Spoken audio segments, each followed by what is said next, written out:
things that happened in your childhood are still running you.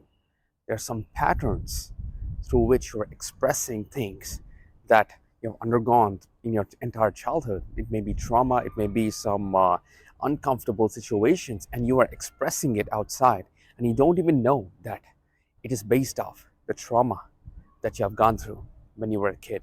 So, what happens is basically we learn from our parents. There's this mother, father, and child triangle. So, the way we express ourselves in relationships, the way we open up, be vulnerable, is mostly from our mother.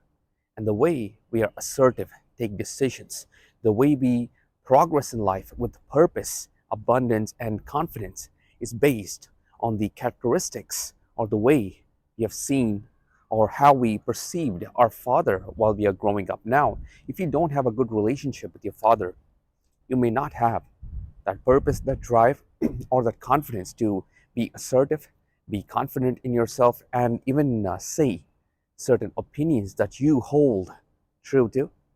You feel so much insecurity. Now, if you have a really bad relationship with your mother, or if you have not healed from the trauma or the wounds of your maternal wounds, like if you're not healed from that, you will have trouble expressing yourself in relationships. You will have trouble, expressing yourself when you're vulnerable, and you will constantly shut down yourself. And instead of being open, instead of being more vulnerable, instead of being comfortable while expressing your true self. Now, it is very important for you to heal your mother wounds, your father wounds, and all the trauma that you have endured when you were a child. So, what basically happens is you go through a certain set of trauma while growing up, and it constantly piles up, it builds up over a long period of time. And then one day, you'll see like the basis on which your relationship with your parents, that same pattern is going to continue on to the relationship that you have in the future. Now, like, you may have a girlfriend, you may have a boyfriend, you may be married, and you'll see a similar pattern plays out. Now, it may not necessarily mean like the patterns play out in these intimate relationships. You may even have friendships, but the same pattern is playing out. Let's say if you had very toxic upbringing, and if you had very narcissistic parents who only cared about themselves, you will find yourself attracting people who are also narcissists, who only care about themselves. And you will constantly find yourself in this vicious cycle. It's going in the cyclic pattern of finding people who are similar to your upbringing, because in a way, you're manifesting it. In a way, even you crave that. Now, if you were in an upbringing which is very controlled, you had this control freak of parents who always wanted to control you, monitor every move that you made, like what time you woke up, what time you went to school, what time you ate, and you should eat a specific meal. You must not eat that. And you had insane amount of restriction upon yourself. Guess what? You feel safe in that environment. Now, when you are out of control, when you're put in an environment where there's not much control, let's say you attract people who are not very controlling, you will find yourself being very uncomfortable. You'll find discomfort in that situation. Guess what? You will start sabotaging that relationship, and you will find people who impose a control on you because that feels safe. That is what you know. That feels like home, and you're not broken out of that shell. So basically, this is the basis of toxic relationships. Basically, people who had toxic upbringing, they find themselves in toxic relationships until they break the pattern. Now, sometimes they attract people who are not so toxic, and they find themselves in relationships which are actually healthy. But then, this doesn't feel normal. This feels out of place for them. And now, when it doesn't feel normal and when it feels little out of place, they themselves sabotage that relationship. And they're like, no, this doesn't feel like home. There are no arguments, there are no fights, there's no drama. I mean, many people live off drama because that's what they are used to. They have not been used to healthy relationship dynamic. And when you are put into drama, that's when, it turns you on. It kind of spikes your emotions up and it feels comfortable.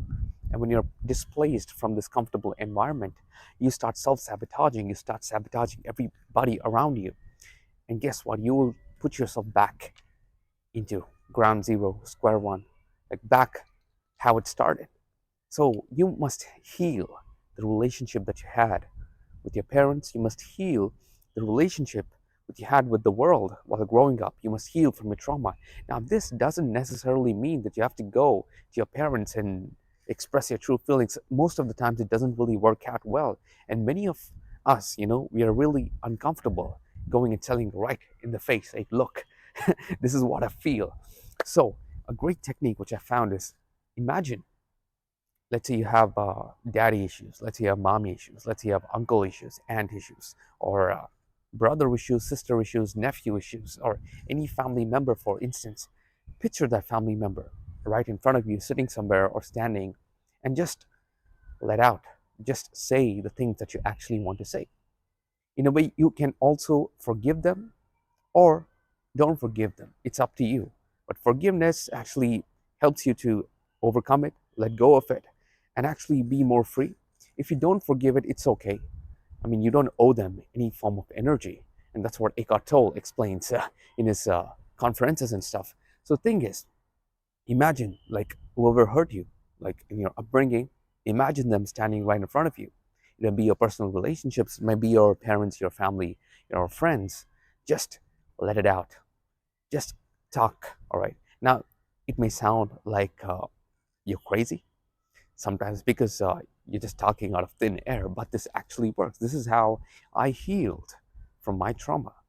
Now, I did another technique. So, the first stage is like you talk it out. So let's say you're not really comfortable, speaking it out. You can write a letter.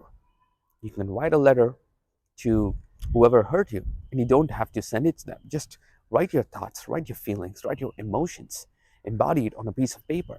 And this actually lets you let it go. It's a very good process of letting go. And when you let it out, you're much more free, and your heart and your mind, it's easily connected. And now you can actually think about transcending your vibrational state and not really think about any past issues. Now, what I did, I tried the talking one, I tried the writing one, but the most effective for me was I wrote songs about it. I love singing, I love songwriting. So I just picked up my guitar and I wrote songs about it. And this was so much more easier for me to actually let go of my past trauma. And this is how I healed from my issues, from my root issues. And this enabled me to open up more. This enabled me to come out of my shell, to break out of these negative, limited core belief systems and embody a new belief.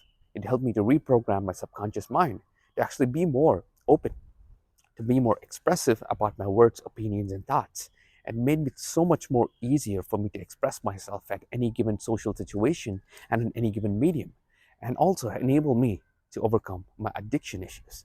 You see, all of this is rooted to the childhood trauma. And you don't even know, like these patterns are playing out again and again and again. And it's constantly going on every single day. Like the people that you meet are just a reflection of the people that you actually have trauma bond with.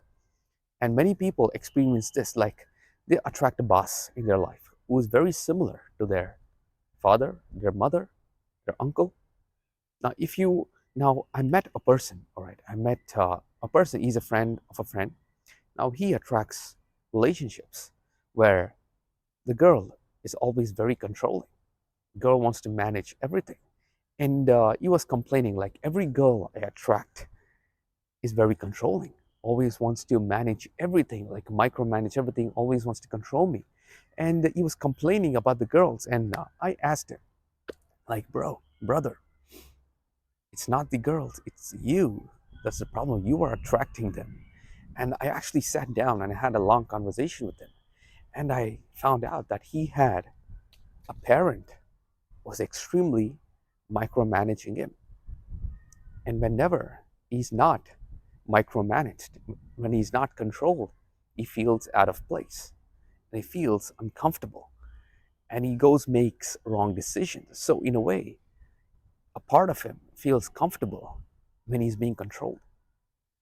And when I spoke to him and brought this inside outside, he was totally, shocked, surprised, and it took a while for him to process. It took a while for me to process too. And that's when I realized, like, okay, it is going on everywhere.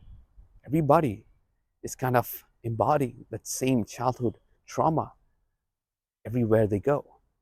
Everyone that you attract is a reflection of the things that you feel comfortable with.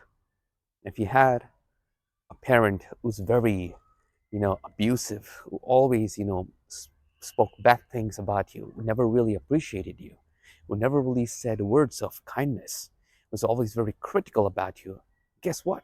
The people in your life will also reflect with the same energy, with the same amount of character, because you have not healed from that trauma. Now, when you heal, when you let go, you can forgive, not forgive, you kind of see changes in the patterns, in the behavior of people around you. And you will start, realizing that it's all based upon your childhood trauma. So let go of it. Make peace with your inner demons and heal the mother wound, the father wound, the child wound. Heal the wounds that you have with people. Now, just as I mentioned before, you can go, just imagine that person who hurt you right in front of you and just let it out. Like if you want to say the meanest things in the world, I don't really judge you, just let it out. If you want to insult their mom, their dad, their brother, their sister, do it. If you want to, beat them up, just shadow box. And if you want to write it in a paper, do it. This is ways of you to let go, like actually conscious, being conscious and letting go of it. Now, even if you go work out in the gym, it's a form of letting go, but you're not really conscious about the trauma. You're just doing it from the surface level. You're not really acknowledging the hidden iceberg that's beneath. So when you actually are conscious about that person right in front of you, who's sitting, standing, walking, and you let it out, and it's coming from a place of knowing, you actually let go. And also, if you're musically gifted, or you like music, write a song about it. While you're playing your guitar, while you're smashing your drums, just imagine just letting it out. Be very conscious about it and let it out. And even while you're working out, if you're into martial arts and stuff, just to be conscious of why you're having that certain feeling. Imagine that person outside and let it out. And this is how you heal from a childhood trauma, heal from a childhood wounds. And hope that helps. Thank you for watching. Thank you for liking. Thank you for subscribing. And as always, I'll see you in the next one.